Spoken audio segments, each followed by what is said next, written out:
what you want. And welcome back, No Means Nerds, to this 28th episode of the No Means No Thing podcast, No Means Nothing podcast. 28. I'm one of your hosts, Jordan. I'm Matthew, another one of them hosts. And I'm Michelle, and this is your captain speaking.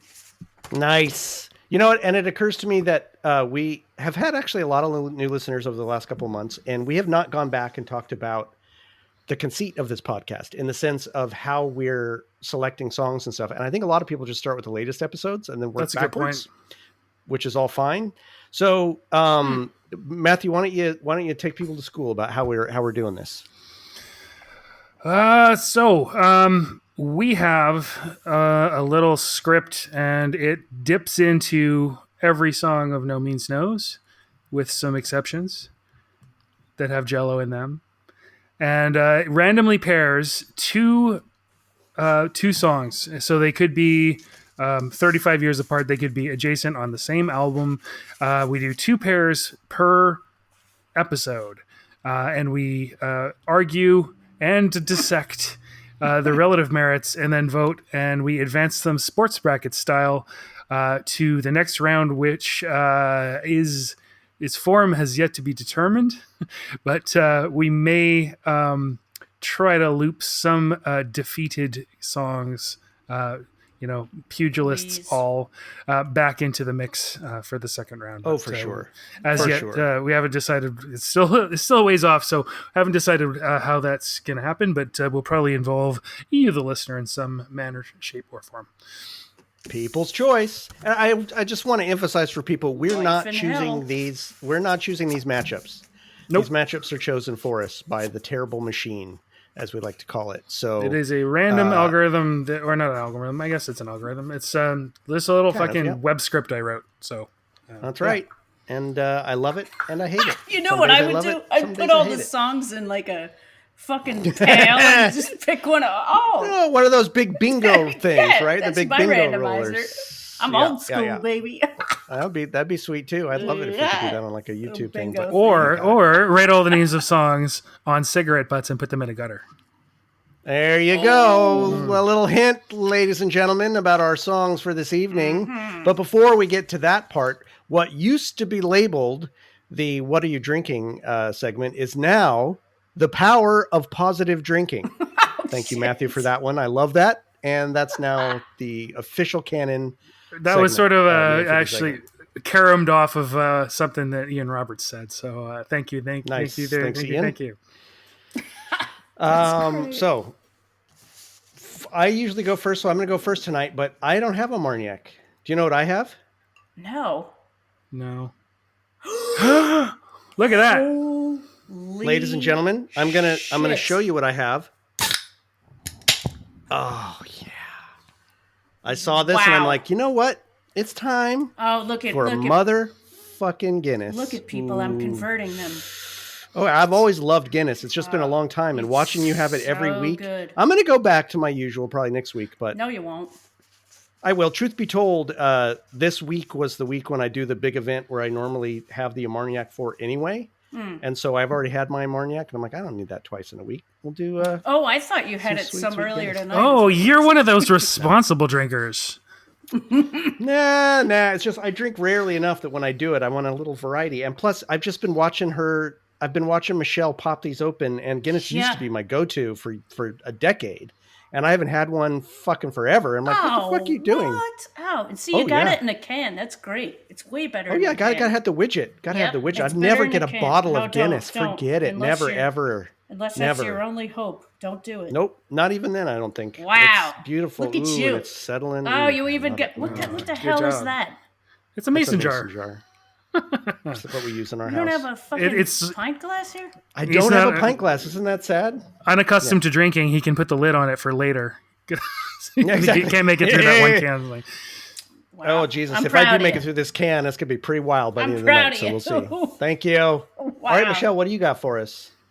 Well, this is a special occasion for me. I'm gonna have a Guinness too. I'll open it now. Ooh. Listeners, you got two of those. Chewy. Yes. But I want to tell you guys something.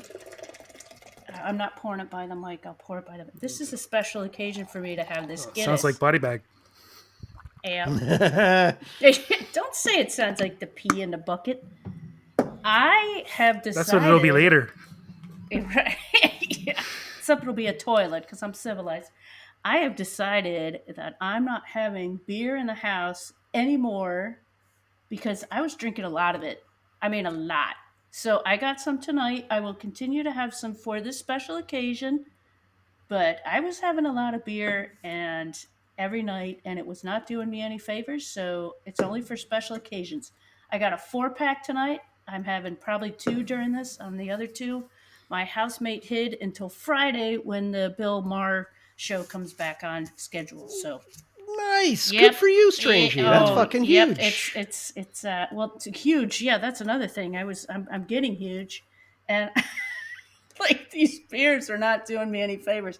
I love them. I'm They drinking. just taste so good. I get it. They do, Fuck. and I don't even taste any alcohol. So I bought a bunch of. Have you ever heard of Cock and Bull ginger beer? It's really good. Yes. Yeah. Yes. Well, they have a little diet one, so that's what I'm chugging now at night. Sweet. Yep. Hey, here's to that. Cheers to your one Guinness a week. Thank you.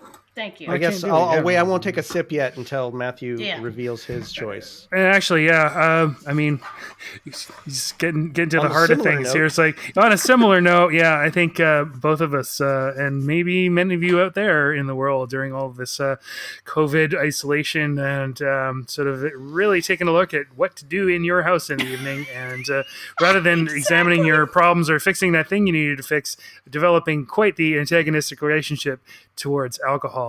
And by antagonistic, I mean you just want to destroy it by making it part of yourself and turning it into pee, which I was doing far too much of. So I myself am also going to, and have been, reducing the amount of swill I swill. And hopefully, I'm not going to have beer in the house either. And even though after,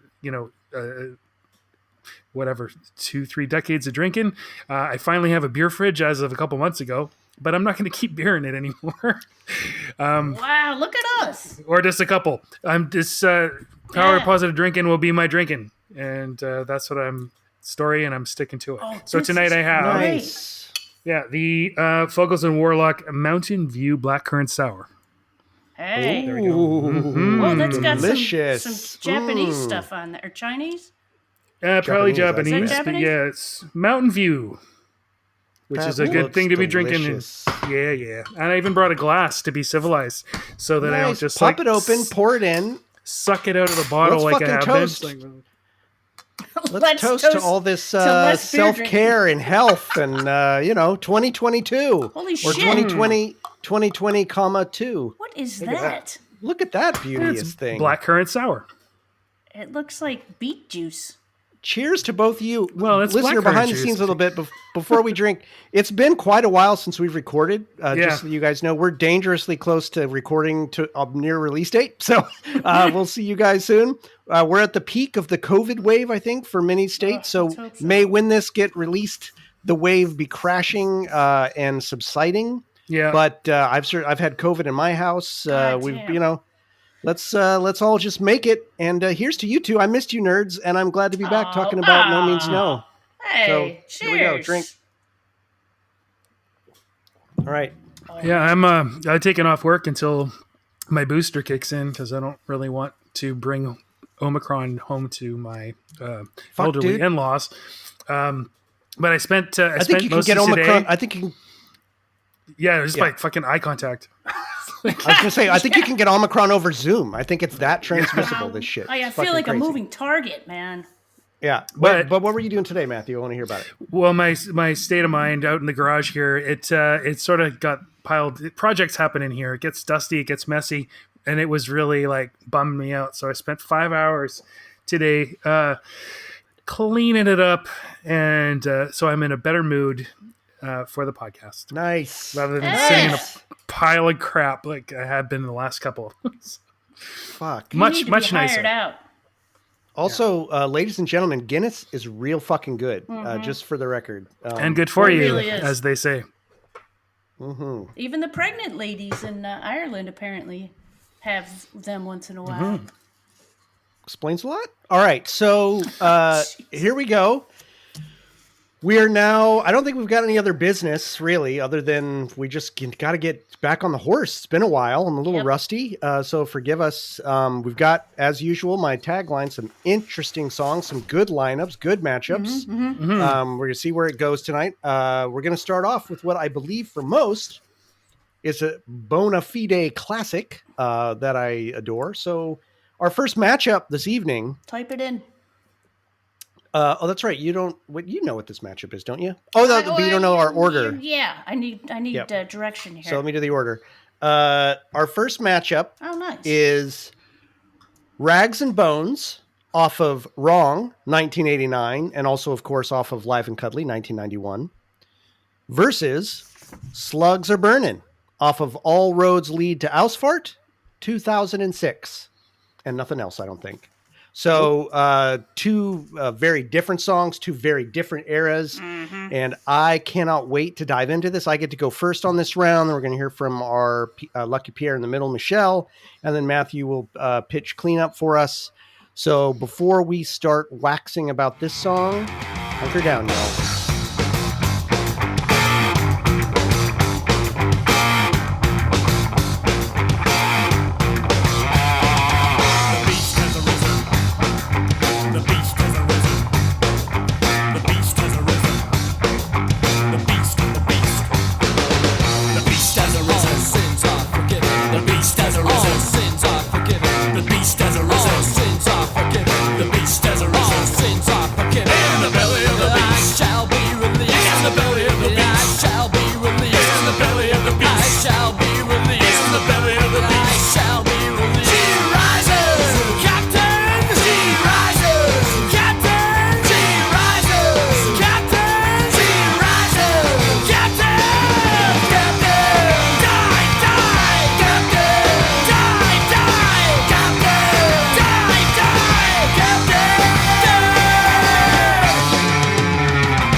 I don't know what part I just chose because there are 8 million beautiful parts to this fucking song. Very much so. I just want to say real quick as well. Like I'm feeling a little rusty as well. So I'm hoping that because we're catching up as well, and maybe we'll feel free to jump in a little more on me or whatever. So I'm not feeling super mentally organized. Lots been going on for me. So yeah.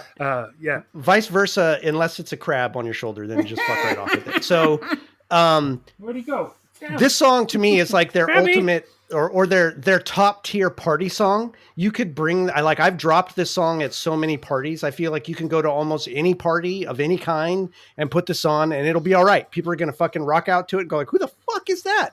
It's the song I used to blast in my dorm when I wanted people to come down and check it out because it's not too. I mean, it's very aggressive, but it's very like inviting in its own way, and it's just it's so fucking groovy. It's groovy as shit, and I don't know that there's a more recognizable bass line of any of their songs. It's so like name that tune in half a note, and you're like Rags and Bones. I got it. Yeah. It's oh my god, I love this song. Now I know on the other hand, it gets a little overplayed. I know even the band has talked about how like they always get asked to play it on tour and they do it and they love it. But the contractual obligation albums. Yeah, exactly. I wonder if like, I wonder on some level if it gets a little overexposed, but I don't fucking care. This song is an absolute then don't banger. write it if you're going to be like that. No, exactly. This song is an absolute banger classic. And I'm going to go out on a limb. I think probably the only punk song, it's probably not true, but about being a lowlife and joining the Navy. So there you go. So what's this song about? I'm going to talk about that a little bit before I talk about the music a little bit more. So Rags and Bones, first of all, what is Rags and Bones? The Rag and Bone Man, which is like the only real reference I could find, but it makes total sense to me, was like an old Victorian role for someone who'd be super poor, who'd wander around house to house collecting old shit that people didn't want and trying to sell it to merchants. And they were called the Rag and Bone Man. No shit. So it's someone who's like super down on their luck, but still trying to make it, going house to house, just Aw. fucking doing their wares. So that's interesting. And I think it ties into this whole thing. Cause I think the first half of this song, and again, it's just my fucking take on all this, to caveat as normal. Probably don't have to say it by now, but I'm gonna say it anyway.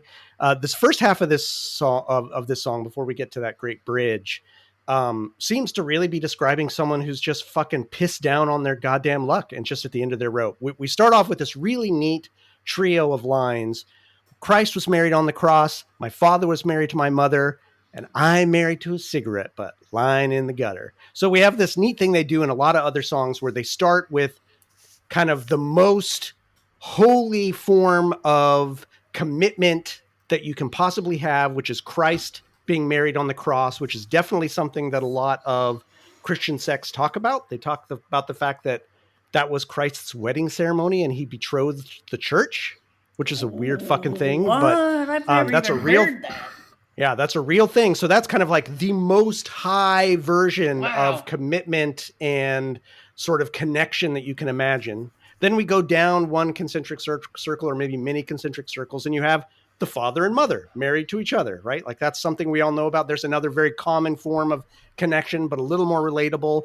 But then our protagonist, they're married to a cigarette butt lying in the gutter, which could either be all of the cigarettes they're tossing out, but I tend to look at it more as someone who's so fucking addicted, so down on their luck that they're looking for those butts that they can smoke in the gutter, the ones that they can find, right? So you have this great step down from something so high and holy to just the absolute lowest that you can get. And then the next verse is, then of course we get the chorus, rags and bones, are we finally alone? And I always hear this with a rags and bones, are we, finally, alone? So not like, are we finally alone? Like, is everybody else gone? But meaning, in the end, aren't we alone? Isn't that just the end of it? There's no other, like, finally at the end, aren't we just alone? And it just reads, that's always how I've read it. And then white man, you're just starting to get the blues, which is a great fucking line, right? Which, I mean, I don't have to talk about that too much. You could read that all sorts of ways, any way you want to. But the way Rob delivers is so fucking good. Oh my God. And the syncopation on it is so fucking good. Oh shit. And then what is this person who's so down on their luck, who's just finding the blues for real? What do? They join the fucking Navy. I think they become a submarine operator. And this middle verse, which was the verse that the friend of my friend in college, who I've talked about before, who thought No Means No was a satanic band. This was his evidence, which is like, if you're listening to this, you probably aren't, but you fucking, what a dumb shit. Come on, give me a break. But come on, the beast has arisen, all sins are forgiven. In the belly of the beast, I shall be released. Whatever. She rises, captain, dive. Those are increasingly talking about someone who's stuck in the belly of a fucking ship, who is using nautical metaphors. I'm dead serious about this, using nautical metaphors to talk about the fact that they're on a fucking ship. And then we go to the next set of lines. If I could choose to believe or not to believe, I would choose not to. Well, that's the fucking army. You're in the army. You don't get a choice. You do what you're fucking told, and that's it. You've by signing up in the army, you've removed all choice from your life. You do not get that choice anymore. Choose to believe or not to believe. I would choose not to, but you can't fucking choose. And then the capper on all this theory of this being about a submarine operator. Who would have thought that I would be a sailor in the deep blue sea? That's how he ends it, right? Like that's the end of the song. He basically is just telling us that's what the song's about.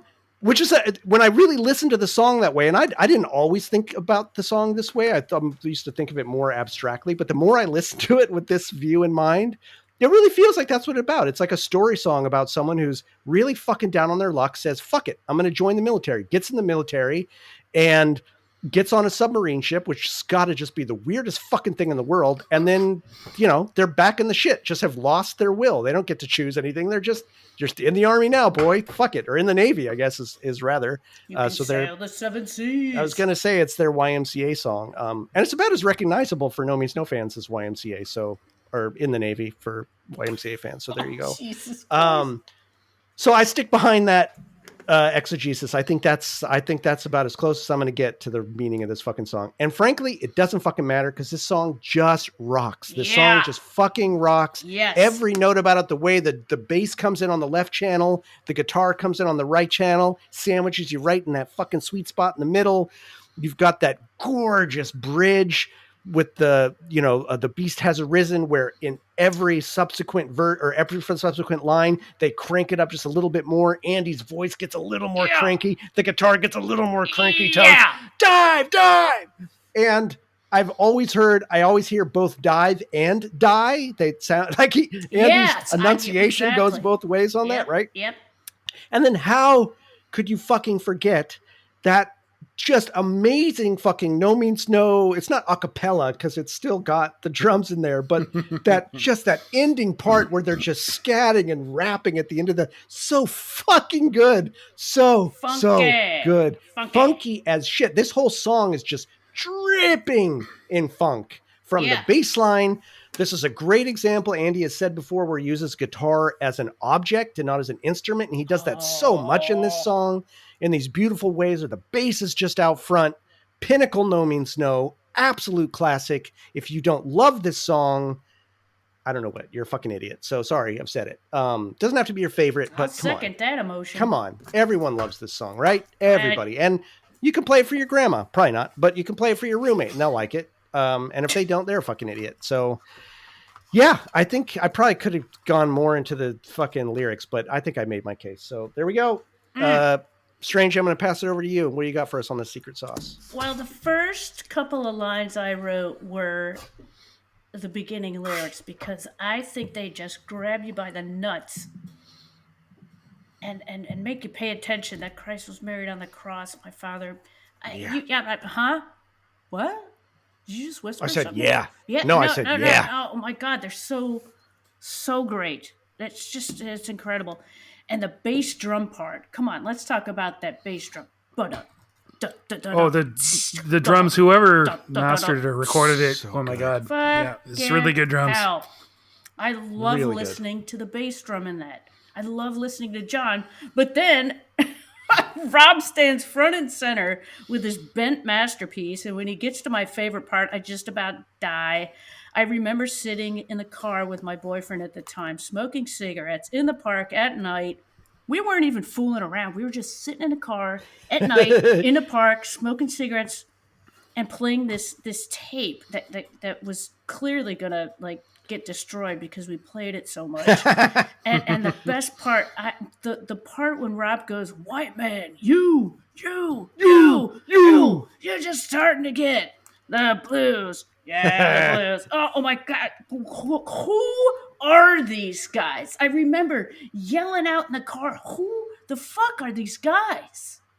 Hell yeah. Like you have this tape, this masterpiece, and it needs to be in a museum. No, come on. I have such a soft spot. I think it's in the archives.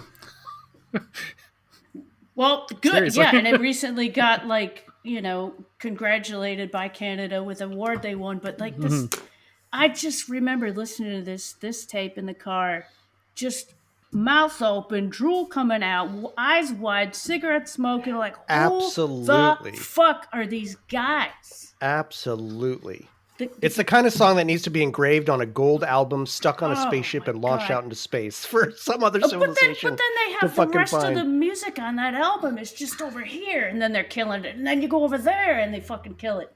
I don't have any of this written. I'm kind of scared. I gotta stick to my notes here. No way, man. This is great. Part, the who are these guys part. The guitar is crunchy. It's celebratory, and once again, the perfect dressing for the sick salad. Excellent. That's it. Fuck yeah. And it is a salad. There's 5 or 6 different distinct parts that blend together like a beautiful salad with your dates and cheese and it's like whatever else. I love that you said it was a bent masterpiece because there's a pub in Victoria called the Bent Mast. Is there really? There is. Cool. Yeah. Oh, cool. Now, well, what do you got to say, hopefully Matthew? they made it through COVID. Well, Right, I gotta right. say that this is very, very frequently people's the first No Means No song they hear for some reason. I guess it's what gets played for them. So maybe because it's on the second side, middle in the middle of the song, middle of the side. This may be the most common song that people who are in the know about No Means No use to induct new members, new addicts. Come and join our So cult. yeah, totally. Yeah, very, very anthemic, and I'm glad you said what you said, Jordan, because it might get a little. It's not hacky, but because it's sort of like what's associated with them, people are like, it's Rags and Bones, and even the band, it's they're sort of expected to play this one, but it's still so fucking good. Like, Yeah. So good. yeah, how do you I'm follow sure that? the Yeah, Stones some of my are sick favorite of playing drumming. Satisfaction, but they're gonna play it. Yeah, right. Gonna fucking Yeah. play it. Yeah, No, there's totally. gonna be mutiny. I wonder if the funky aspect is making fun of the Chili Peppers a little bit, because they were sort of coming up what? around the same time, and Flea hung out in Victoria a bunch. He was married to a woman from Victoria, apparently. Anyway, probably not. No, I doubt that they Rob would have been doesn't running in the need same no circles fucking somehow. Flea. Rob don't need no Flea. Sorry. No, I think maybe that's what that's what I meant. Anyway, musically, we talked about the drum sounds, the bass drum sound, the snare sound is so fantastic, and this is maybe one of my favorite hi hat playing. That's how you play a hi hat. The open hat is crazy, so incredible. I love the intertwining vocals. You actually have all three members singing. Rob and John are a little bit more singing together, and then Andy does sort of the counterpart. Yeah, fantastic. Let's see, meanings. Andy's actually, I talk about Andy's vocals, so great as he gets more and more intense. And it sort of gets associated with the guitar gets more intense, like really, really buzzsawy guitar. So incredible. Let's see here. What else I got here? I love the two notes over the She Rises part. It's just so intense. It's like somebody's cranking their knobs up. I don't know. It goes way beyond 11, I'd say. I can't tell you how many times in this song, like that bridge ends and I just rewind it right to the beginning of the bridge. Look and at it plays you. through and Yeah. I just rewind it to the Yeah. I love that part so fucking much. In terms of meaning and stuff, I think there's quite a bit to the. I mean, is it Merle Haggard, the white man sings the blues? I don't know. Maybe it's a little bit inspired by Victoria is a very very whiterson place, and so it's also kind of a resource town, and the Wright brothers would have been seeing like white poverty and the white rag pickers, because there's still rag pickers. I mean, he says a Victorian thing, but I can walk down to the Broadway commercial SkyTrain station. There's people with shit laid out on a blanket that they picked up out of people's alleys and out of the Value Village bin and everything like that. That's a rag picker. That's a rag and bone folks. And I think you had a lot to say about the marriage. I think it's about disconnection from, you're obsessed with the highest thing. You're married to religion, you're married to God, and then you're married to each other. You're like the father and mother, your husband and wife, married to a cigarette butt. Like you're married to nothing. You don't value anything anymore. Or what you value isn't anything. So I think, in some ways it is about poverty and the rag and bone man, but I think it's also about our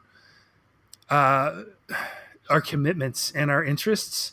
And I think it's about obsession. It could be about addiction as well. Man, at work, I work in kind of a rough area of town and have a couple of smokers on staff. And there are dudes who come around and pick all the cigarette butts. I have to sweep them up most mornings. So it is, and these guys are totally like focused on doing that. And they are focused on their addictions. I see people fixing like pretty much every second day at work, I'd say, on my way to work or behind the dumpster at work. So I think, this song You mean is like about heroin? Is that what you're just talking about? Doing Oh, yeah, getting yeah, a yeah, fix? Yeah. Yep. Okay. Yep. Yeah. So Victoria and Vancouver have had that sort of a problem for a really long time, and it's certainly been a big part of the punk scene. First So place I I don't ever know. saw it. Yeah. So I don't know. Maybe it is the are we finally alone? Am I finally alone with my single interest, my single obsession, my single addiction? So hang on a second. My computer needs to be plugged in. There we go. That's better. Gregson had something to say about it. Grayson has something to say about Rags and Bones. Gregson. He's named after Gregson, Colin sorry. Gregson. And if all the British people on there, most people from Europe will know who Colin Gregson is. Anyway, yeah. About the nautical stuff, I do think that it's about literary reference, Moby Dick, of course. So sailor on the deep blue sea, and I'm in the belly of the beast, and Jonah and the whale. Yeah. You are consumed by your obsession, as Ahab was. I don't really know the story of Jonah and the whale, but I think he was consumed by something as a metaphor for religion, and then spat out and purified. So who knows? She rises. Maybe it's just you're purified by having a single focus, a single interest. Who knows? But a song with a lot of different potential meanings, and definitely an anthem.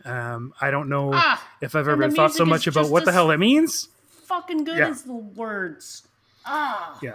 It is. It's one of those songs, like, in terms of the meaning, like, I focused on the meaning on a lot of songs. This has never been one of them. You do. Like, I just exactly. love the poet. I love the poetry of it. I love how the words are, how they sound, how they feel, how they make me feel. So it was weird to take a stab at it and go like, oh yeah, let me actually try to exclamate a little bit. Figure out what it is. I never thought about it before, really. Yeah. But the first stanza, the first lyrics so he good. uses, Yeah. like, me. Christ was buried on the cross. It's you're like, what the fuck? How are you not going to listen to this? Yeah, How are you it's not so going fucking to good. listen to this song? It No, grabs you by it's- your nards. Yeah. Absolute pinnacle, no means no. Yeah. Yeah.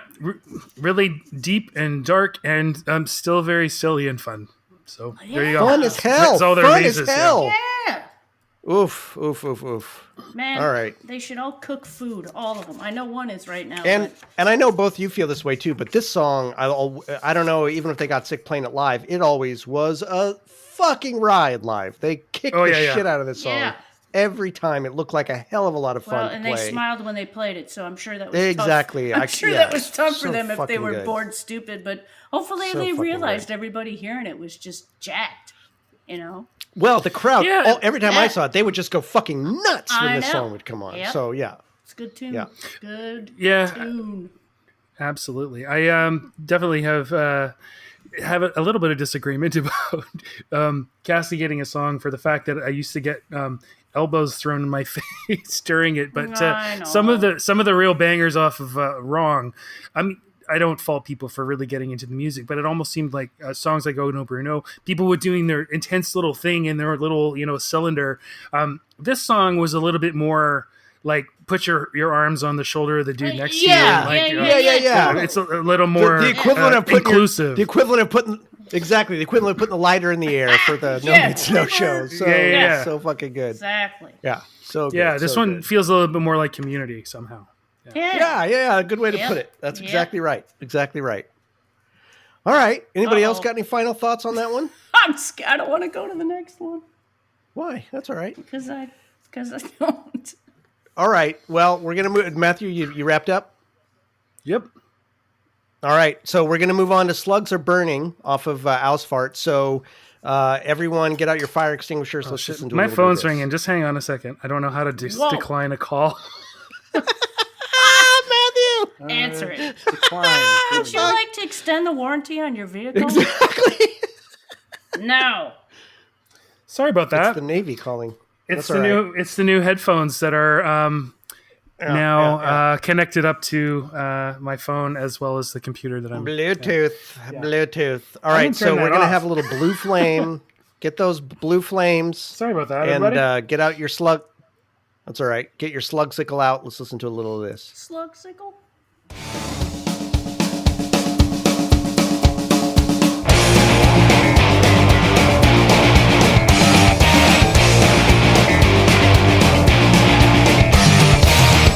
Slugs are burning, see the phosphorescence in the fitted stew. Racks on fire, floating in the bubble, their flames are methane blue. See the sea worms riding in the silver moonlight, cutting through the haze. See the dogfish breaking through the waves. Slugs are burning, the winds are turning as the rays go gliding through. Slugs are burning, see them slowly crawling across the forest floor. See the dead eyes staring at the starlight, they will eat. All right, slugs are burning. So first of all, I don't know if either of you know. Interrupt me if you do.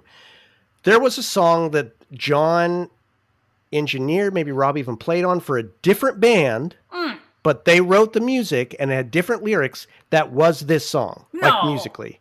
Yeah, someone posted it on one of the boards. It was Slugs Are Burning. Like the music was Slugs Are Burning, and it was before Ausfart came out. So the music for this existed before Ausfart. I remember hearing it and going like, "What the fuck? This is Slugs Are Burning," and it was a different band that John. Band completely. Completely different band, but John was playing on it, and so was Rob, I think, but it was for a different band. So if you guys don't know, listeners, take us to school, because one of you posted about it. So anyway, this song existed before that? Ausfart. I do really like this song. I think it's a great closer on this album, besides the hidden song, which we've already talked about. So I do really love it. I can't honestly, so I'm going to do something I've not yet done on the show, and I don't think I'll ever do it again. Strip naked. Nope. Well, no, that'll do again. So that's not coming now, though. I read there was an interview in 2006. I mean, feel free. with Alan McInnes in Alan McInnes. No. Oh my God. Look at that. On a website called Razor Cake, and he did an interview with Rob about this album. And I read it. I read it way back then, and so I don't have any original thoughts about this song because Rob talked about this song in more detail than I've ever heard him talk about any song ever. And so I just thought, rather than me try to pretend I'm having my own views, I'm just going to read what Rob fucking said. Oh, do it. Because he says it real well, and that's what the song's fucking about. It's what I think of the song, and kind of did anyway, but he says it better than I ever could. So I'm not going to pretend I came up with the shit. Let's hear what Rob has to say. So, first of all, he also said this was his favorite song on the album. So there you go. It's about the joy of savagery, and how really no intellectual or spiritual institution, religion, or political ideology can deal with that or has dealt with that successfully. They all deny it. They all want to get out of it. They all want to get away from it. They condemn it overtly, or they dismiss it as being a mistake or ignorance. Even the Buddhists, who I think are the wisest of the established religions, really want to get out of that. But it's the crux, you know? Fucking, eating, dying, and the joy and relish with which all the beasts, including the human beasts, indulge in that. It's the fire of life, basically. And it's dark. It's disgusting. It's frightening. I mean, the slugs themselves crawling over dead bodies, these symbols, revolt us because we're afraid of this. And yet, at the same time, it's the life force, basically. Your appetite, being satiated. It's alluring, seductive. It's what produces children and what kills them off eventually. That's what this song came to be about. We all are creatures who are burning. We're full of energy, and eventually that energy will burn itself out and leave us as dust. That burning involves fire, desire, and it also involves destruction. And it has no morality, and it has its own agenda. A very simple one, and it doesn't give a damn about ours and any of our more sublime and sophisticated thoughts. Like I say, it's really something that no religion is able to deal with successfully, except to maybe call it the devil and dismiss it and ban it, forbid it. Thou shalt not commit adultery. There shall be no teen pregnancies. Okay, fine. Say that from now to doomsday. It doesn't make any difference. The weeds come through the cracks. Right. The interviewer then asks, exactly. The interviewer then asks, right, about Satanists who claim to embrace these darker energies. Absolutely true. They do it the other way, the other extreme. They're equally foolish. They think they'll escape the horror of it by embracing it, by owning it, by being the master of it. But of course, they're still dying, you know? It's all a defense. Both the rigid virtuous and the dedicated demonic are all just trying to defend themselves against the life that's going to, like a tidal wave, just wash them away like it does everything. So fucking A, man, right? Like there's nothing more. I'm not going to say anything better than what Rob said about it. Although one thing I didn't read that's at the beginning of that interview, if you haven't found it again, or if you haven't read it before, go and read the whole interview. It's fucking fantastic. Alan McGinnis on Razor Cake from 2006. He also talks about the fact that he wrote these lyrics and they just came to him and he didn't really understand them. And it was like a year later, he finally read it and went, oh, now I know what this is about, which I thought was really incisive because it shows that what I've suspected is that Rob is a very intuitive writer and that he digs into a really deep place in him and it's not overly constructed.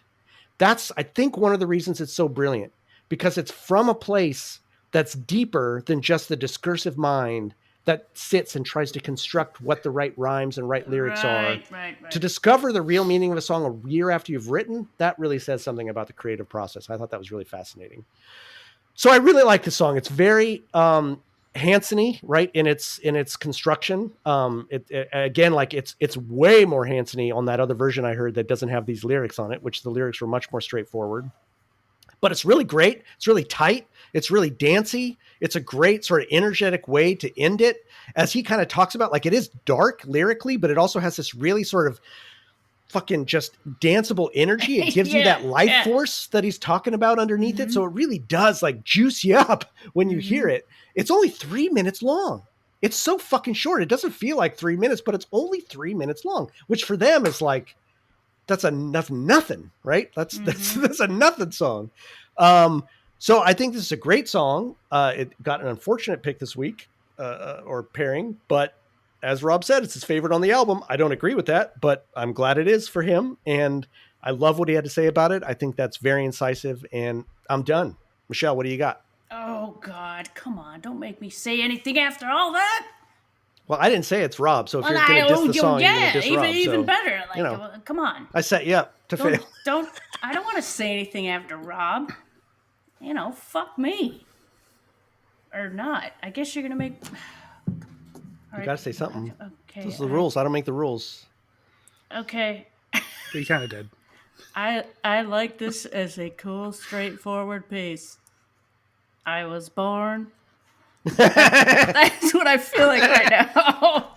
Okay, I did write that it's rather Hanson-y, and that's never a bad thing, but it is have the same song structural components as a Hanson song. Not a bad thing. John is utilizing that epic quick ending crash cymbal that I love, I adore, and it's married with lots of quick attacks with the guitar and bass. The harmonizing vocals are a great touch to the piece and give it lots of depth. Sometimes I agree with what I just said, and sometimes I'm like, wait, like, what is that? That all sounded right to me. Well, no. Like, depending on the days, when I hear it, or when I've heard it before, I liked it, but then, you know, maybe I'll listen to it a few years later and hear it and be like, come on. I don't know. I got mixed emotions about it. It's happy no means no, which I'm glad they share so well together, but doesn't get me jacked like the usual stuff I'm attracted to. I think that's all legitimate, man. I hope it wasn't bad what I said. No, fuck no. Okay. Fuck no. Oh, slugs. Let's let Matthew twist on the wind a little bit. What do you got, Matthew?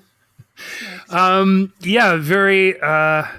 I haven't really given this song a lot of thought, as is the case for a lot of the stuff on Asphalt, I guess. But reading through the lyrics and everything like this, of course, it's easy to dismiss this song because it's so happy sounding. It's so, Hanson-y. It's like pretty straightforward musically and everything like that. Charlie but Brown.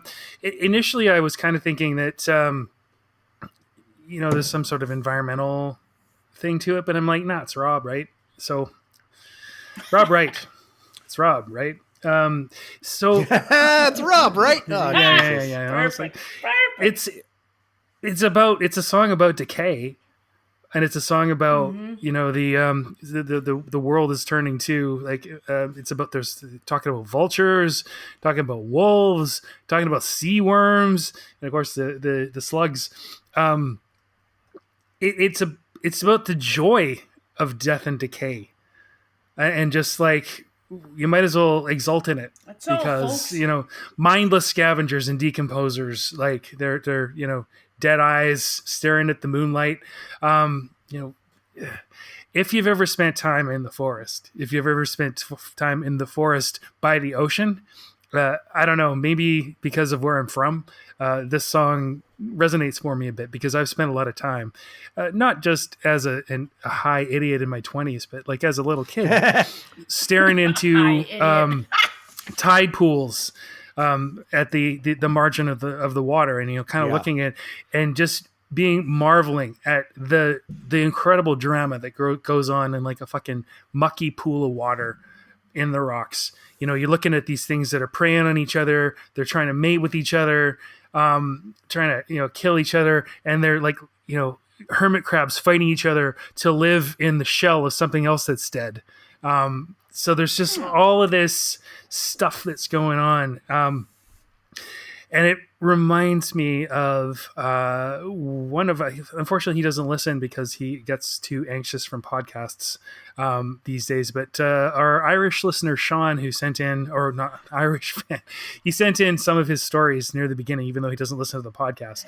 And Sean, sure. He came out from Ireland, Kilkenny, Ireland, where he's from, and we went to see No Means No in Tofino, which is on the west coast of Vancouver Island.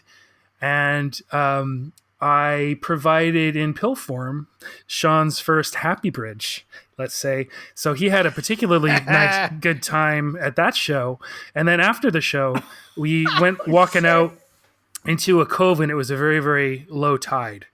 And Sean just couldn't believe it. This is like, you know, less than 24 hours, I think, after, or 36 hours, something like this, after he had arrived in Vancouver for the first time, as I think he was a 20-year-old at the time. And we went stomping around on the tide flats. Went stomping around on the tide flats after having seen No Means No, high as fuck. And there is bioluminescence alive in the sand. Oh, so you can stomp on the sand, and this like, whoa, this sort of circle of blue bioluminescence bursts out from around your feet. So I mean, just the first line: slugs are burning, see the phosphorescence. You know, there's and you know, there's all these little critters in the sand. They're just like the littlest thing, and it's so incredibly beautiful. And these stupid high monkeys, sweaty and gross and drunk, and crushing them to light up, right? Like crushing them to death so that they I don't think it actually squishes them. I think they just respond to the anyway. That's what I would like to think. Yes, that's what I like to think. So anyway, it sort of connects with me. All of the forests and coastal imagery. I'm sure that, you know, it inspired Rob on some level. It has to have. But yeah, some of the stuff they talks about, you know, the finds there methane blue. Methane is a breakdown product from decay, and it is totally explosive. So it totally goes back to what you're talking about in the quotes from Rob, that you know, it's a fire. There's fire and destruction, and fire and decay as well. Interestingly, I had never really noticed this. Dance with me because I'm a little devil and you're a demon too. And then 2 stanzas on, dance with me because I'm a little demon boy and you're a devil too. I guess like the devil's the boss and the demon is like his flunky, the sub, and sort of switching up the roles. And then every breeze that whistles through the desert calls a mating tune.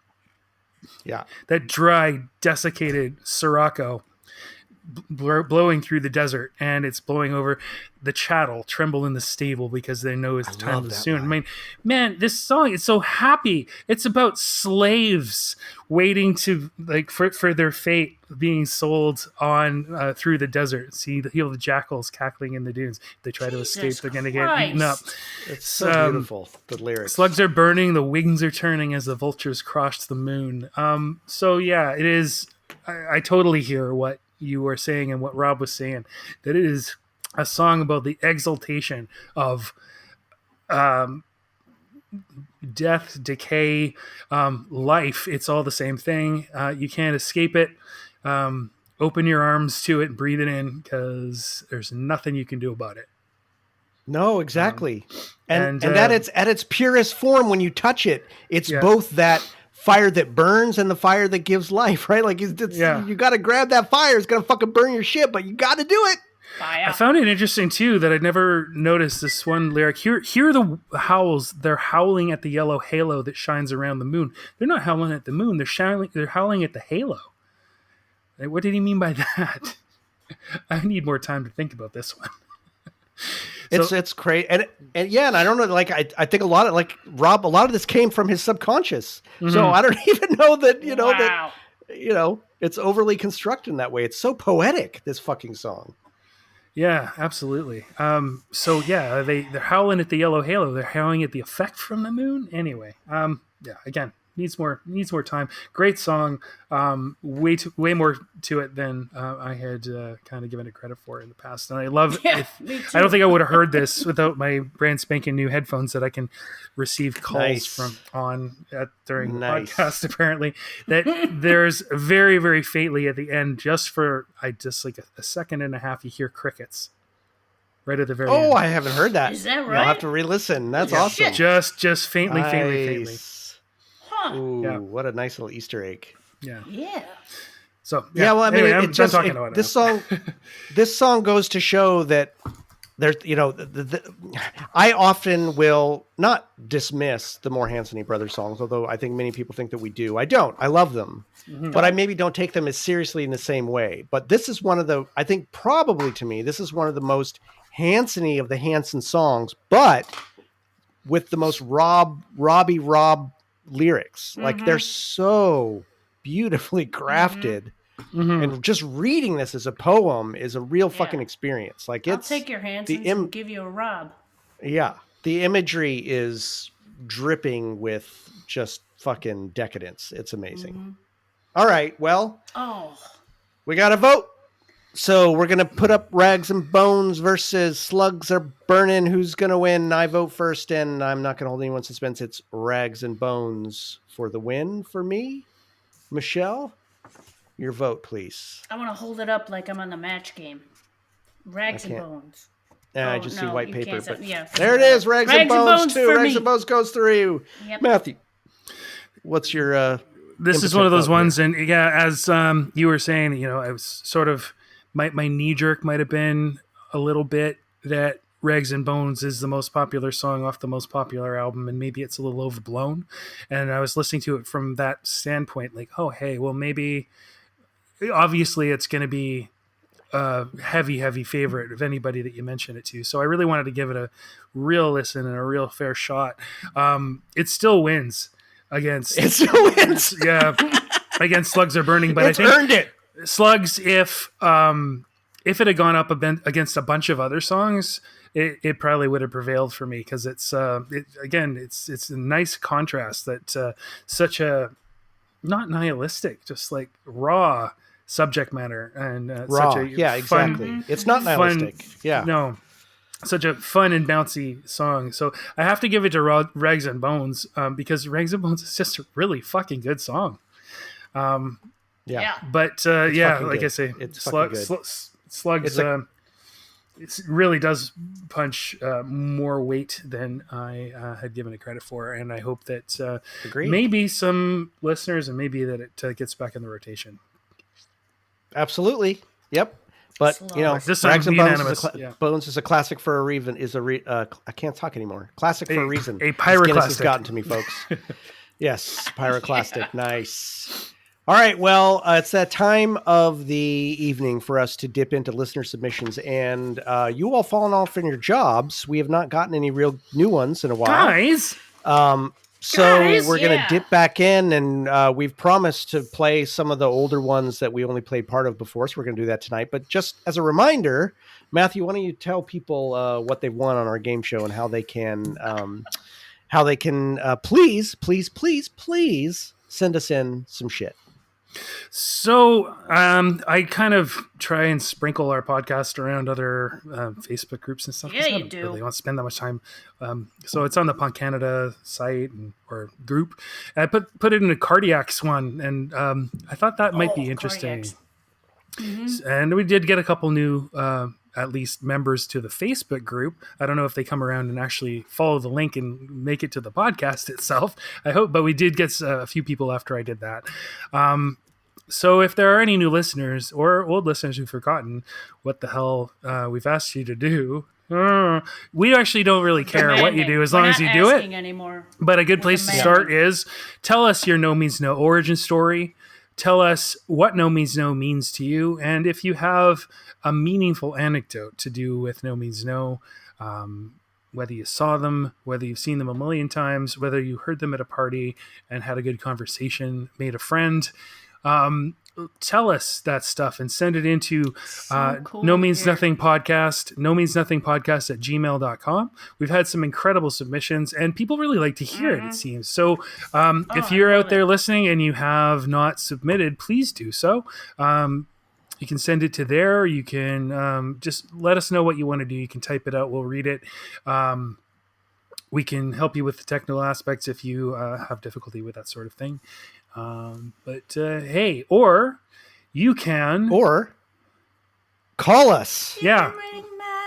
We've got a phone number, folks. But spam us with phone calls. Caveat, no, don't. Yeah, you'll have to spam us because apparently there's a limit of 3 minutes per call. So try to do it in bite-sized chunks, but call as many times as you want, please. Yes, absolutely. And I'm going to give you that number now. The number is 415-493-8630. That number again is 415-493-8630. It's a Jerry Lewis telethon. So give us a call, folks. We're going to dip back into the well, though, and there's another really, really good podcast, You Don't Know Mojack, and they sent us in a answer to each of our questions 3 early on in the podcast when we were asking for this. Thank you guys again. Yeah, they go and through the SST catalog.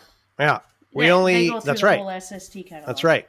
And we only played one of their recordings from before, so now we're going to play their No Means No anecdote. So buckle up. And let's all hear that together. Here we go.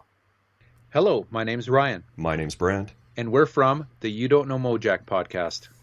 Okay, Ryan, third question asked by the No Means Nothing podcast is, do you have a funny or interesting No Means No story? I have 2 that I thought of. Yeah. Okay. Well, I have more than one, but this is my favorite one because I live in Canada. I got to see No Means No a number of times, so I'm really lucky for that. And as I mentioned in a previous answer, they were really one of my gateway drugs into punk rock, the whole indie scene, the whole underground music subculture. And you know, fast forward a few years after I had first seen and was introduced to No Means No, I was helping out at local underground indie clubs, and they were coming through. This was the Ultra B-Day and Alice Donut tour, and they needed a place to stay, and everyone knew that No Means No was my favorite band. And I asked, and my parents said yes, that No Means No could stay at our house. So this is the tour where it's 2 drummers. This is the Worldhood of the World tour. Rob is wearing his like Porsche jersey for these shows. They're driving in 2 big white vans because, again, like they've got 2 drummers, 2 drum kits, too. They've got their roadie Booza from Australia with them. Anyways, after the show, I get a ride home to my house with No Means No. We stop at Sev because Rob wanted to get some food. We get to my house. I show them quietly down to the basement. This is where all the mattresses and hide-a-beds are for you guys. We stay up for a bit. I'm too young to drink at this point, but they have some beer, and we watch the TV show The Cisco Kid. Anyways, everyone goes to bed eventually, wake up in the morning. Rob and John's sister is a professor at the university, a law professor as well. She comes over for breakfast. Booza, who slept on the hammock outside overnight, course he did. made pancakes with bananas in them for everyone. And we got some autographs by the band, one on an 8x10 that I have on my wall to this day. Also got, because this was a big deal for my family. My sister is, a few years younger than me, has no idea. These are my favorite band. Surely they are internationally known rock stars. My sister needs to get their autograph too, on her trombone case, where Oh my fucking where God. Tom Holliston writes, "Enjoy your slush pump" on the trombone case. And I ended up, over the years becoming somewhat a bit of a pen pal with Tom as well too, and trading tapes, and that was kind of the start of it. And it was amazing time that I'll always remember, and I'm pretty sure I'm remembering it pretty darn close. Wow. Awesome, man. I'm going to give you two quick ones because I love both of these stories. One, it relates to your tape trading.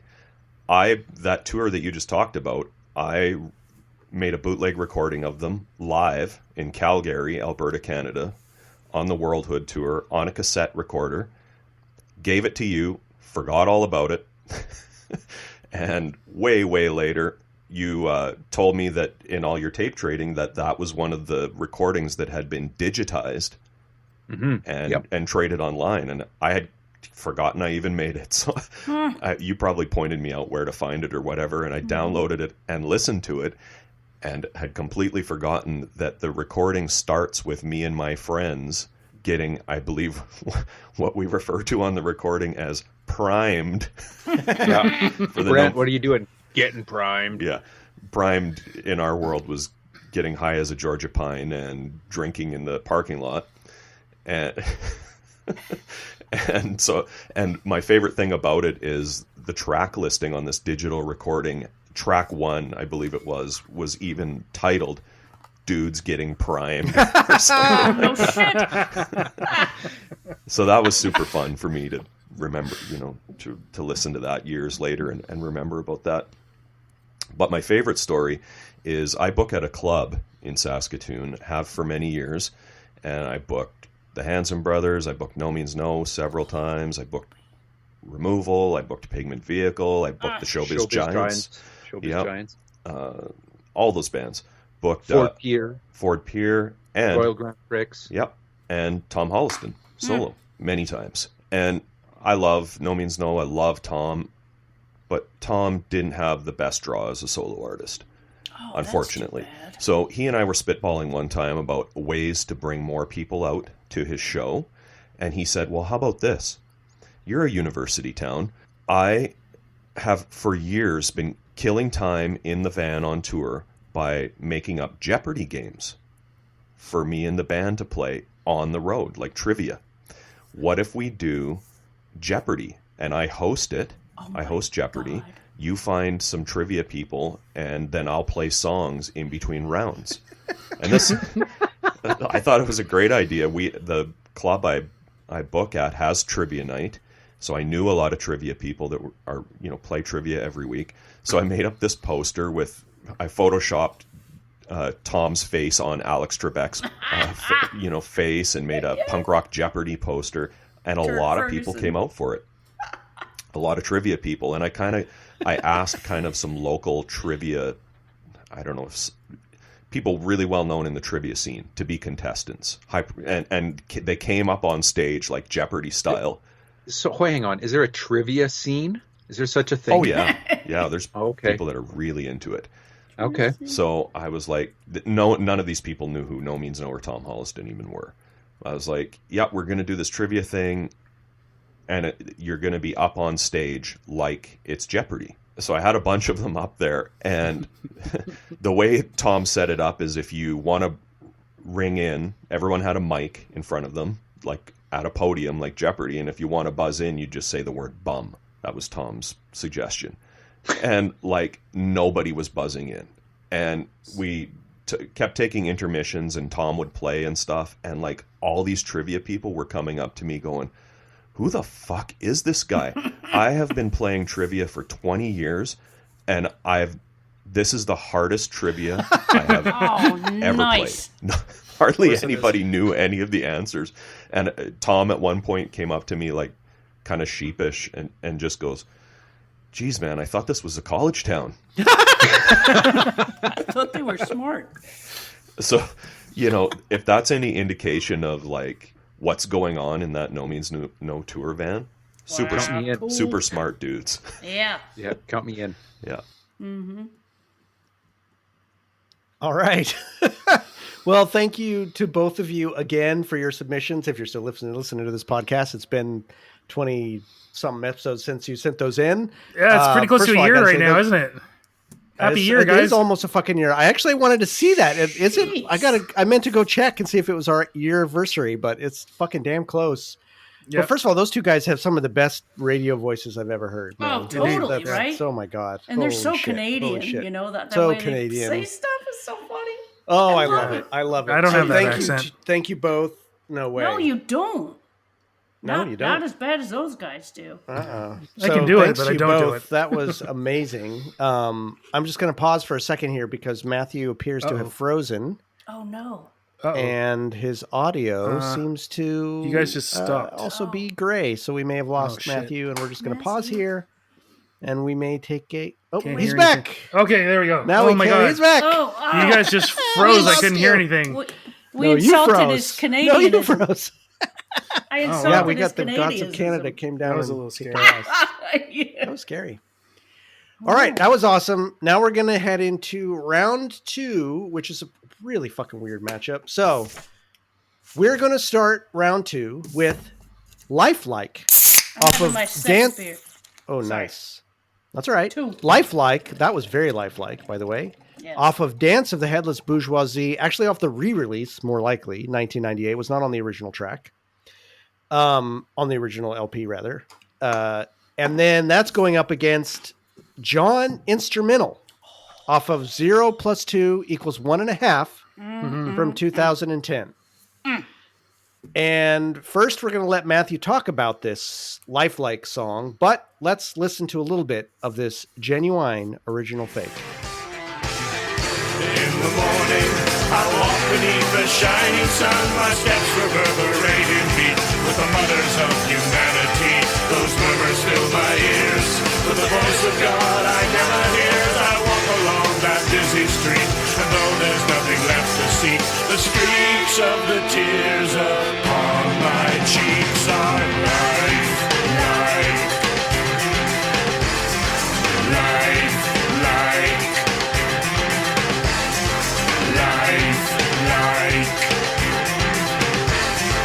Life, like, oh, life,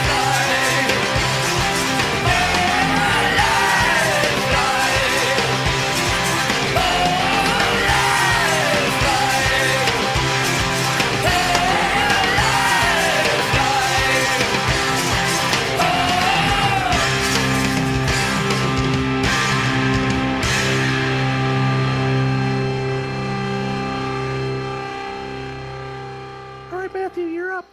So it's an interesting pairing because people probably don't know. Some people don't know these songs. I certainly, right. They both sort of were available to me. The John Instrumental, oddly enough, I have talked before about the tape that I had, maybe 10 or 12 years before it was actually released. But this one wasn't on it, so I didn't hear this until 2010. And Lifelike was not available to me because it's the only example I can think of. And I'm not a vinyl guy, so it's one of the only examples I can think of where there were songs on the vinyl that were not available on the CD. So I only could hear Youth and Lifelike when I was doing my radio show at CFUV in Victoria. So That's right. so I could only hear it at the radio station, and not many people had vinyl at the time. Really, it wasn't sort of before the vinyl renaissance. I know there's probably vinyl purists who's like, well, it didn't really ever go away, and so fuck you. Vinyl songs. Yeah. So until the re-release on the CD, I didn't have access to these these tracks, because it was also probably before it was easy to download stuff. Yeah, so interesting song. Listening to my headphones, which I'd never really done. I got new headphones. I may have mentioned this because I got a phone call on them, but they're very nice, and I'm hearing all sorts of detail that I may never have heard before. And one of the things that I kind of don't like about this song is how separated right and left it is. It's like a mastering thing. I don't know whether it was intentional or whether this is the best version they had, because it was a bit of a. I don't think these were their favorites, because they were not on the canonical release. Right. But the guitar and bass are kind of very much hand in glove, but they're a little hard to hear, and they're very much only in the right channel. And the keyboards, which are really all over this, maybe it's the most keyboardy No Means No song I can think of, is in the left side, and the drums are in the middle. So the guitar and the bass are incredible, and I think I would like this song more, and I would probably listen to it again and come to like it more than I have liked it in the past, because I felt it was a little maybe too keyboardy. But the bass and guitar are fantastic. You just can't hear them very well. The piano or organ or whatever he's using there, we do have an expert here, so please forgive my ham-fisted attempts. The plus what does John call it? Nanners? Yes. John calls pianos nanners. Yes. So now I call pianos nanners. So this one's chock full of nanner, but it's like a harpsichord nanner. So it's really it does sound like harpsichord, kind of harpsichordy, classical-y kind of thing. It reminds me of this band, the Capricorns, who were fantastic. It's just these two women who would just smoke and play keyboards, and it's all very kind of harpsichordy, classical arrangements with kind of like poppy love song type. But this song reminds me of the Capricorns, which is very strange to me. I feel like some of the transitions are a little awkward in this song, but I do like a lot of it as well. There's a very Castlevania part. There's very chugging. It's like kind of metally, but it's so very Castlevania, and I'm sure people are going, "Oh yeah, it is out there somewhere," because it is. I am now. I hadn't thought of that, but absolutely spot on. Yeah. What the fuck's Castlevania? It's an old video game on the Nintendo Entertainment System. I was never a video game guy, but I really liked Castlevania because of the music. And I think a lot of people are that way. There was a band called The Advantage who would cover old Nintendo songs. Like is like a full band. Yeah, but not really. It's 8-bit, but it was really, really well orchestrated and everything. So anyway, that's I digress. It feels in little bits of the song like it could have been tightened up a little, like they're going through the motions a little bit. I like it though. Some of the lyrics are really great. Thematically, I think it's quite similar to a lot of No Means No songs, where it's quite disconnected. You go through the motions. You get up in the morning, and you're not quite connected with the world. It's life like you're not actually living. You're just sort of going through the motions, and maybe you're starting to see the edges of that. Where are my friends today? What game shall we play? Nothing looks in their hearts. I can't see. Nothing looks back at me. So maybe it is a feeling like this guy is waking up a little bit, and there's really nothing real out there, including himself. Some great parallels in the lyrics. I really like this: divinity and grace have etched like lines the face of God, but here it's very odd. As miracles abound, but they drown out the sound of tapping fingers, something like that. And then the parallel is the streaks of the tears upon my cheeks are lifelike. So maybe it's a little bit like, the divinity and grace have etched like lines on the face of God. It's like the streaks of the tears upon my cheeks. So this unity of divinity, this guy is starting to recognize that everything is really quite beautiful.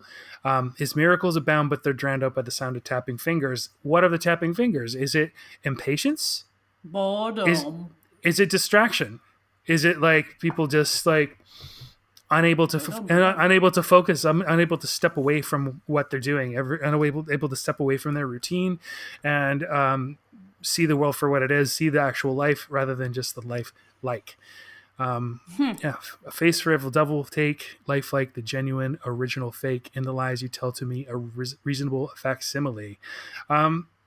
Yeah. I guess that's about all I have to say. Musically, I like the part at the end, especially where he goes up an octave. Life, like he sort of the sound really opens up, and it's almost like it's really quite tight and constructed, and the keyboards are really quite intense and busy, and maybe that's sort of like maybe their way of kind of representing the sort of the distractions. And then it kind of opens up at the end, and it feels more open. Like you're kind of standing on a hill and you're away from all like the little worker bees, the drones, the golems, and like, oh yeah, here's the sunset, here's the hills, here's the forest, here's the air. It's a little bit more soaring towards the end. So maybe it is a song about waking up. That's about all I got. Nice. Yeah. All right, Michelle, where are you at? I wrote, whoa, sounds like a John composition on the piano, doesn't it? Oh, yeah. Or, excuse Yeah. me, the Who nanner. else is it going to be? Nanner. Yeah, nanner. Nanner This is pancakes. great. Nanner with bananas in them. You got to put the bananas in the pancakes. This is a great piece with lots of different avenues they turn onto with cool musical ideas. I personally like the songs that sound mechanical, and this one has lots of examples of that. Not sure I've ever heard them play this before, as there's pretty hefty keyboards continued throughout it. It's a cool piece that once in a while dips into some Rush type vibes. Am I wrong? Am I wrong? No, it's got the proggy bits. A little rushy. Yeah, a little bit, maybe. A little rushy. I'm sure, though, the lyrics bring a completely different wonderment to the piece, for there's something very hopeful and sincere about them. Russian? Huh? Oh. Russian. Yeah, it's Russian. It's Russian. So nice. So yeah, I We are talking about Lifelike from Dance of the Harris Bourgeoisie. Is lifelike. So I adore this song. I really, really, really, really, really, really, really, really like this song. A whole fucking lot. I was just talking to Parker about it on a walk. And there are times when kind of like you, well, I don't know. I heard a little bit of what you were talking about, Matthew, in terms of the production of it, where I've had some issues with it, where I wish maybe the bass was a little bit more out front and that it could have been tuned a little bit more. And Parker was really taking me to school. He's like, no, fuck that. Like, this song is brilliant because it eschews No Means No's normal production where they put the bass out front and they allow the piano or the harpsichord, as you put it, to be out front. And he's like, the way that it mixes it up makes it all the more brilliant because it takes a chance and puts something else forward that they normally don't. And that's, to him, one of the reasons he really, really loves the song. I also happen to know that Andy, I hope I'm not giving anything away, Andy really likes this song a lot and doesn't really understand why people don't love it more.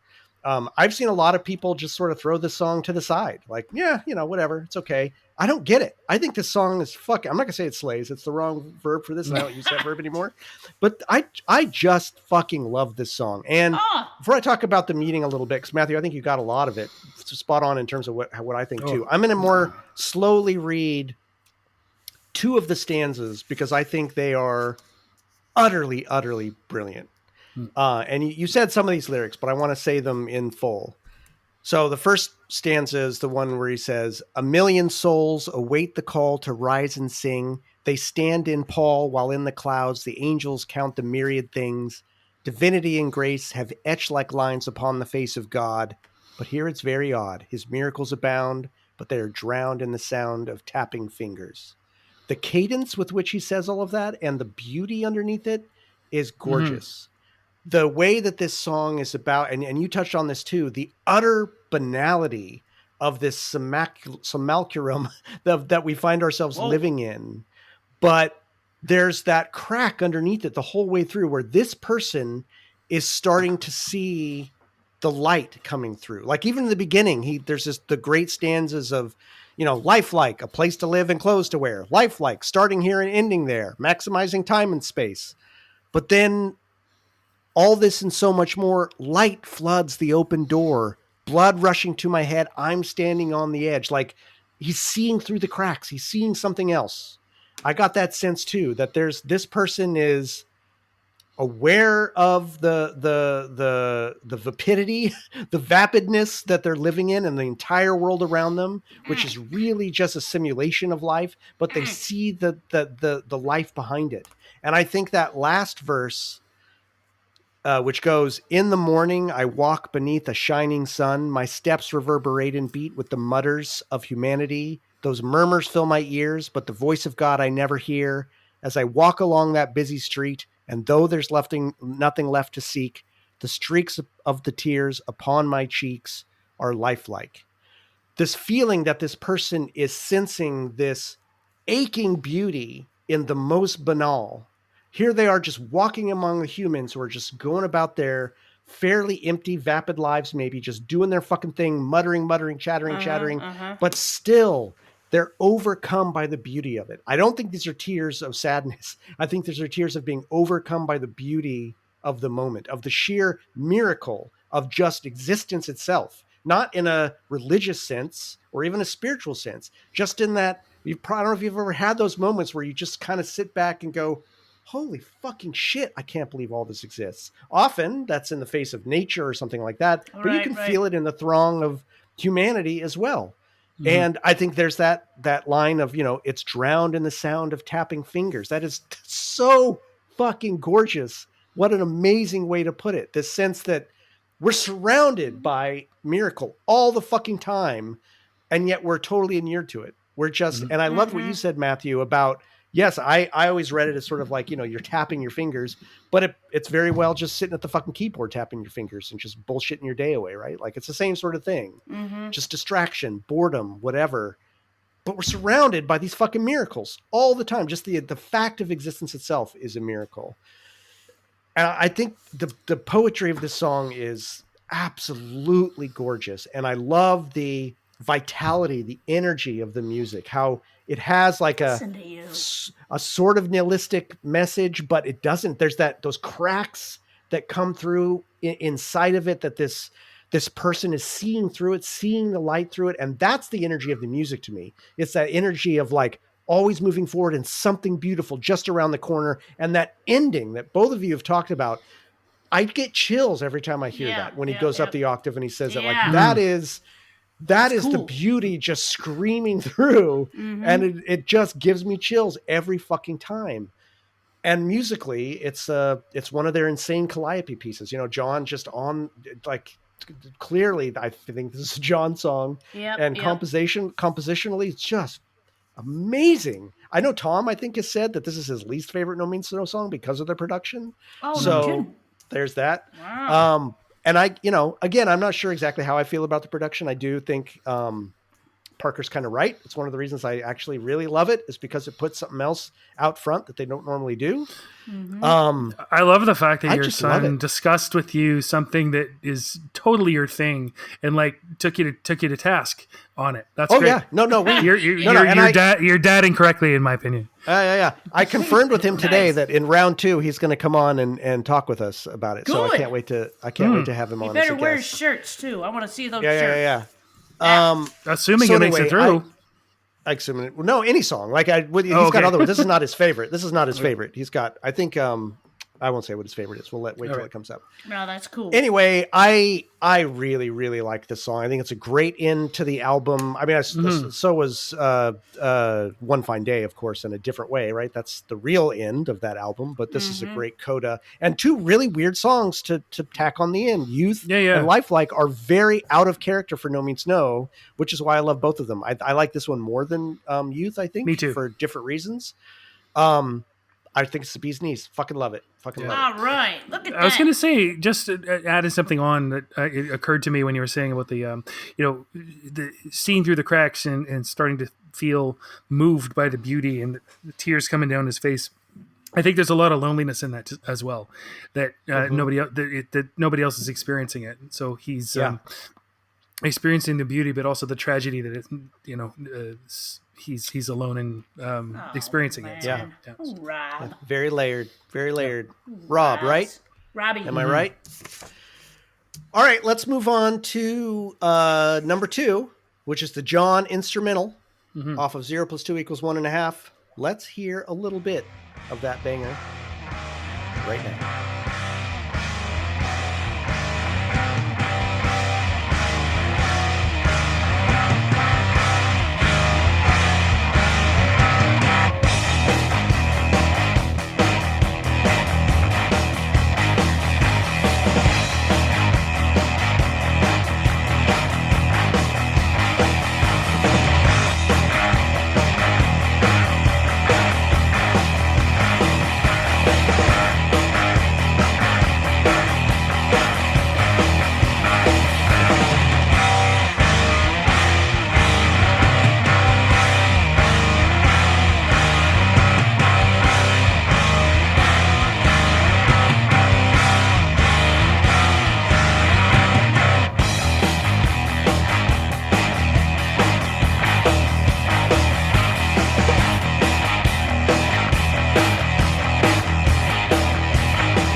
Right, lots of different bits to it. It is certainly a it says John right in the name, John instrumental. I love the ominous kind of chorus part. I don't know if I'm saying the bits of the song right, but then it goes into a groove where the guitar and bass are very much in sync. Yeah. I love the open chords in the bridge, but I also like how it's cut short a little bit, like sort of it's only 1 or 2 bars and then they go into something else that reminds me of the Simpsons theme. Yes, I know exactly what you're talking I know about. exactly what you're talking about in there. Yeah, totally. Wow. It's could be like Danny Elfman. Yeah. And then out of that sort of very Simpsons-y kind of I don't know, circusy kind of sound, Simpsons-y. Straight into a funk phase. Right. Yeah, and then the guitar comes in, making things sound like increasingly urgent. The kick drum, I don't know how he's doing it. I know that on Joyful Reunion he actually double tracked it because I didn't think that was physically possible to play a single kick drum that fast. But I think he's actually doing it here. And then right back into the main sequence. Love the breakdown at the end with the descending bass. But then for me, the song kind of cuts off a little bit suddenly for me. It sounds like it's going somewhere and I wish it had got there. It's very sudden and I wanted more of it, please. Yeah, this song is, it's a tease is what it is. Yes, it is. Yeah, it's a demo, Totally. right? Like there was something more to come and we never got it. Total. Yeah. Total tease. All right. Michelle, how about you? Okay, holy shit, this nugget is astounding. Listen to the amazeballs, and I wrote amazeballs in capital letters. Listen to the amazeballs' use of accents in here. Are there also googly eyes? Yeah. Yeah. Oh, the fucking accents in here. So good. Oh, I finally know where to put them, but it took me a couple of listens through to be like, Oh, yeah. The Very first complex. time I heard this, I about died. I would love to know why this never became a bona fide song. And I say that just because it says instrumental, but doesn't it? I don't know. Anyways, but then again, I'd rather like it as an instrumental, so I don't know. At the end here, I say I want to know more about its history, and I really, really hope somebody lets us know about it. When we got access, I don't know. When we got access to see or to hear the 1.5 demos, what did that? She's trying to read her notes, ladies and gentlemen. Well, I'm listening to it, and I write when we get access to the 1.5 demos. Wasn't this one of the few, if not the only one, that maybe we had never heard before? Oh, okay. I see yeah. what I'm asking. Yeah. This was for sure. kind of like thrown in there, and everybody's like, blah, blah, blah. You know, like that's something we'd never heard before. Now, I went back and forth about mentioning this, and I'm just going to mention it really quickly. This song, unfortunately, this song reminds me of a shitty thing that happened. I'll tell you quick. I was living in upstate New York when I heard this first. I burned it onto a CD, and I was involved in in a jury pool of a murder that happened. Oh, Yeah, I am a huge fan of court dramas and like Law and Order, and like, unfortunately, I really do like true crime stuff. I'm one of those people that just is just fascinated by it, and I love to see assholes getting caught. Anyways, I was in a jury pool for a murder that happened with two students that went to Cornell that had recently been married, where the husband, we're talking about young people here, like 21, 22, where the husband had murdered his wife, and one of my coworkers had found the body. That's all I'm going to say about it. But anyways, I remember that I heard this around that time, and now unfortunately I associate the song with going to court and being in there for the jury pool with a fucking real live guy who murdered his wife. It's fucking weird, man. Okay, weird. I know you see it on TV all the time and all the great TV shows. It's way different. You've never been in a Yeah. court and like there's the guy and there's the girl's parent. Oh, it was fuck. It's lots of mental shit. Anyways, forget about all that. But I need to. I someday I hope to make this song not about that, but I do think about that a lot when I hear it. John is once again utilizing the quickly decaying crash cymbal that sounds as crunchy as the guitar does. That fucking cymbal he just utilizes so well. It just real quick decay. I adore this piece for what it is and possibly could have been, and would love to know more about its history. Nice. Yep.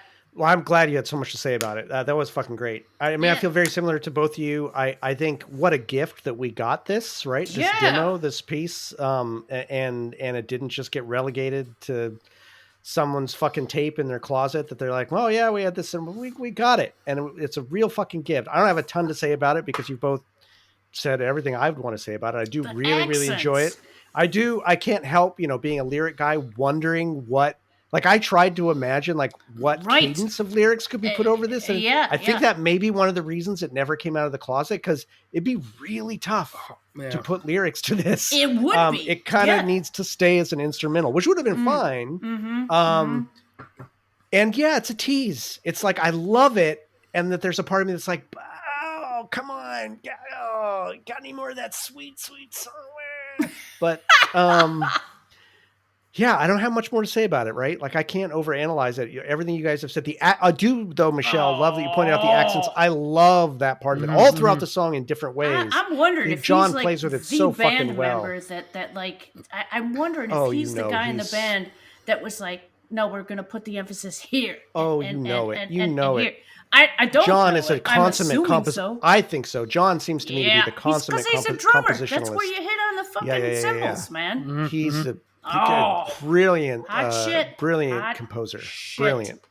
So I love the song. I think it's great. And he's a nanner master. Nanner master. All right, let's put this one up for a vote. Matthew, you get to cast the first slate. It's an interesting, like, these aren't songs I know actually all that well, I have listened to, so it takes a lot of thinking. I was annoyed by Lifelike for much of the time that I was aware of Lifelike. But since I got these headphones and I can hear it better, I like it a lot more. And yeah, I wish I could kind of tweak the knobs and bring out despite what your very intelligent son says, I wish I could bring out the bass and the guitar a little bit more. The John instrumental, it's like one of the, those, you finish your popcorn, your homemade popcorn, and you get the sort of partially popped ones on the bottom, and those are the best. they're super tasty. Yeah. But they'll knock out your fillings. That's the thing. Like there's some left at the end. They're satisfying and they taste a little different from the regular popcorn. But you don't necessarily know if it's gonna like bite satisfyingly. It might just fucking break your tooth. It might have like the sharp bit of the outside of the seed get jammed up between tooth and your Right. gum. And go out in a poop. So delicious as it is, it's like partially popped popcorn. And so I think I have to give it to Lifelike because it's a more complete song. Oh man. Even though I think musically the John instrumental would have blown Lifelike away had it come to its beautiful Had it fruition. come to fruition. Had it popped. One for Lifelike, Michelle. Oh, I am going for John instrumental all the way. I think Nice. this is just a little embryo of coolness that could have been, maybe is what it is, but I think this is just the skeletal. Come on, it's a skeleton of cool. All right, one for Lifelike, one for John instrumental, and Wait a minute, wait. Matthew wants to say something. Oh, He's dying. I had decided earlier, but it was before I was listening to it on these headphones. I had actually probably decided for John instrumental, I gotta say, before, but I think there's more to dig into in the future for Lifelike. Yeah, All right, for me, all right. the John instrumental. A lot of the words you I said. don't know how much more I can say about it. No, Right. John instrumental for me is like it's a could have been, a might have been, a almost But it there, is. a But it is. little nugget. It is. has the bones, contender. but also clearly, I like Lifelike way more than either of you two chumps to begin with. So it's You clearly did. Lifelike to me because I didn't have to grow on this song. This song grabbed me by the fucking nuts right away. So I love it. First of all, it's a real whole finished song. It was not just a demo left on the floor. It's a Yeah, real but whole this finished song. instrumental That grabbed me said, by the John, nuts. John Instrumental And I don't even is have any a nuts. fucking banger. John Instrumental kicks ass. Yeah. You're lucky to have it. If you never caught it, you actually got to hear the whole fucking thing under our episode 0 when I played Right. all their instrumental stuff, and I played that whole bit under there. So I love it. But Lifelike by several miles for sure. Whoa. So we've done it, folks. We've come to the end of another episode. We've sent Rags and Bones to the pantheon which it deserves to be seated. Slugs are burning, are sinking slowly into the fetid stew. Lifelike is a little more lifelike tonight, where John's instrumental will go back on the shelf where we can look at it longingly, wondering what it might have been.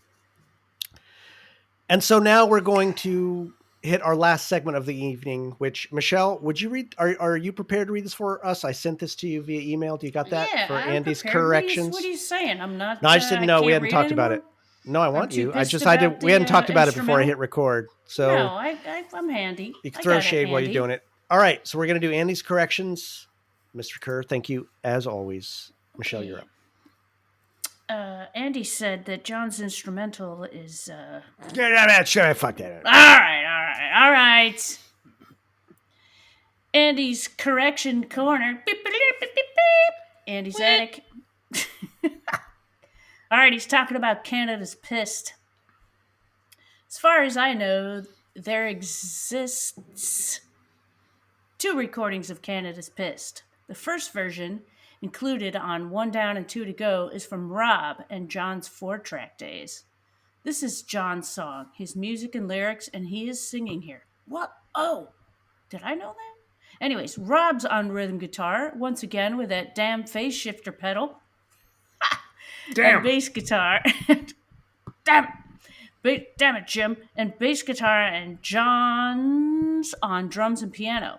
This was maybe recorded in 1981. I am not sure. I had nothing to do with this version. In fact, this was likely recorded before I even met the brothers. The distorted guitar solo is by the late Andrew Challinor. I hope I have said his name right. Andrew Challinor, who is best known for his band House of Commons. Oh, awesome band. House of Commons Patriot EP was produced by Rob Wright. Oh, damn. I didn't know that. The second version of Canada's Pissed is the opening track from the Trouble 12-inch EP by the infamous Scientist. We thought Canada's Pissed would make a good I-size number, infamous ice number, and it was already written and arranged. Pretty similar to the original, just not nearly as good sounding, despite being recorded in a professional studio. As well, I ended up singing the lead on this and in the I size instead of John, most likely due to how physically demanding John's drum part was. The melody of the verses was changed as well to a higher register, which made it easier to sing live. Okay, the next one Andy talks about is Victory. Not so much to say about Victory. John's deceptively simple repeating drum riff throughout the verses give the song a very subtle urgency. As well, the fact that Rob talks his way through the song with an almost controversial tone gives his lyrics that much more oomph. I have no idea how popular the song still is, but when we started playing it live, it went over really well. Maybe because of the song's slow tempo, the music's minimal nature, and the fact that the lyrics aren't bogged down in metaphor and imagery, it made it easier than an awful lot of other No Means No songs to, quote, get it the first time you heard it. One more thing. For years, I've wondered if I should have added those two incredibly positive sounding perfect fifths at the tail end of the song on the word victory. On the edge of kitsch, yes, but hey, everyone can use a little bit of sunshine from time to time. Oh, and I think that totally makes the song. That last. A resounding yes, Andy. I think you've heard our take on that. Yeah, totally. A resounding yes. I hope yes, I read yes, that please. all right. That was great. Yeah. What I heard. What, of it. so I hope so. he did say as well. Rob talks his way through the song with an almost conversational tone. Gives his lyrics that much more oomph. Yeah. Yeah. Oh, did Talk I singing. forget a word? Did I forget a word? No worries. Yep. Oh, okay, sorry. Yep. Yep, the Deutsch. Yeah. Deutsch. Sprechgesang. What is that? Sprechgesang. Too much Guinness. And no wonder Matthew's always having to go off and pee. I haven't had a whole fucking beer like that in a podcast yet, and I couldn't make it through. Yep, I had to sneak away. I'm actually during that doing little bit. okay. Maybe when it had I something read, to do with you went like. and took a pee-pee? I had to go pee while you read. I couldn't help it. Whoa, role I reversal. was trying to hold off. but I had to sneak Oh away my for a god, little I didn't tinkle. even know because I went over to You were the so email into you it. sent us and had to close out the Zoom window. I went to go tinkle. Oh Well, my god. Did you go in the Guys, yard we though? did- You wrote in the No, I chat, didn't. I gotta pee. I gotta pee. Oh, that's cute. All right, guys. Well, listen. We're hopefully we're going to get back on the horse and get back into our rhythm a little bit, and it'll be the same for all you schmucks. You'll still get an episode Yeah. every other week, but for us, we hope to see each other a little bit more regularly. This has been fucking great. A really good time. I hope everybody's And- doing okay too. Come on now. Me too, You know, right? it's just It's a lot out there. It's a lot Yeah, I'm out there. fucking tired of it. it's I'm just really fucking tired of it. So oppressive. Just keep your chin So- up, peeps. If nothing else, we hope to give you a little hour and a half, almost 2 hours of time where you don't have to think about all that shit. You can Right. think about some really good music, some friends who are sitting around geeking out. You're with Yeah. us, sitting around the fire. Exactly. We're grateful to all of you. Real grateful. Yeah. Either of you got any last thoughts before we wrap this bitch up? No, but I do want to. Well, yes, because I do want to say that I really love this, and I love talking to you two, and it really is like one of the highlights of my time. I don't. What am I saying? Like whenever we do it, I love it Yeah. because me it too. really does feel just like some peeps sitting there having a couple of beers and shooting the What it shit. is. Who doesn't Just- love that? We just decided to stick microphones in front of our fucking faces and Yeah. put it on tape. Yep. Yep. Nice. Well, And, no means no thing. Thanks to all y'all for listening and enjoying it. Yeah. Yeah, man. Without you, it's nothing. I was Right. saying, I'm definitely tired of the COVID isolation, but this has certainly helped me get through it. Going through, as seems to be chronic for me lately, a pretty rough time in the last little bit, and it felt very nice to do something fucking normal tonight. So thank you both. Yeah. Absolutely, man. Let's Thank do it you. again soon. Real soon. All right. Oh, No I means gotta no get my thing. paper. Get your paper. No Means No Things, produced and edited by yours truly, Jordan Flato. Co-hosting and excellent podcast graphics are by Matthew Kowalik. Word. Michelle Strangest is our third and everyone's favorite co-host and official Right. Foley artist. Thank you to No Means No. There you go. For the use of Stock Taking as our intro and outro music. And as always, thank you, Andy, for your corrections and support. And just remember, count on your fingers.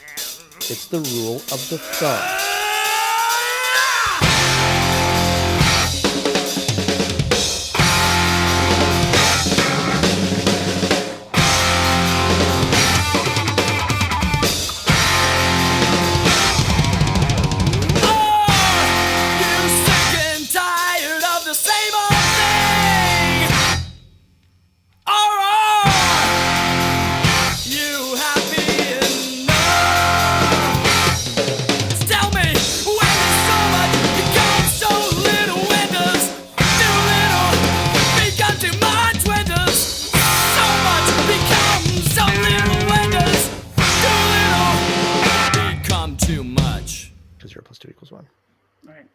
All right, you stuck around, idiots, to hear our special little secret sauce. Jordan, when you were in kindergarten, the button. Did the other kids call you Jordan Play-Doh? They call me that a lot. Yes, I'm sure they. Although what I got more was Jordache jeans, because it was that era. Of which it was really great, because my comeback was like, I got the look you want to know better. So it was pretty fucking great. They used to call me Strange Brain. I'll be like, yeah, it. What about it? I like Fuck it. Fuck you. You're going to want one someday. All right. So here is our first matchup. Ladies and gentlemen, I'm posting it into the chat for our hosts to see. Oh, please, please, please. Okay. That's a good one. But, takes a little bit of like, what? All right. I want my thing. I'm waiting for my thing. Oh, I like these two songs to go together. Ooh, Where's My Thing is the name of a Rush song. Nice. Oh. Here's some gravy. Some epic gravy. That is some gravy. Some meat on that bone. Tasty. You ever get the feeling like, didn't we do that one already? I know. Sometimes you're like, wait, didn't we? No, we didn't. It's so good we should have. I know. Well, we get to do it now, folks. Excellent. Well, that's it. We did it. Get the fuck out of here. Oh, I can't find the See ya. Zencaster. That's all, folks.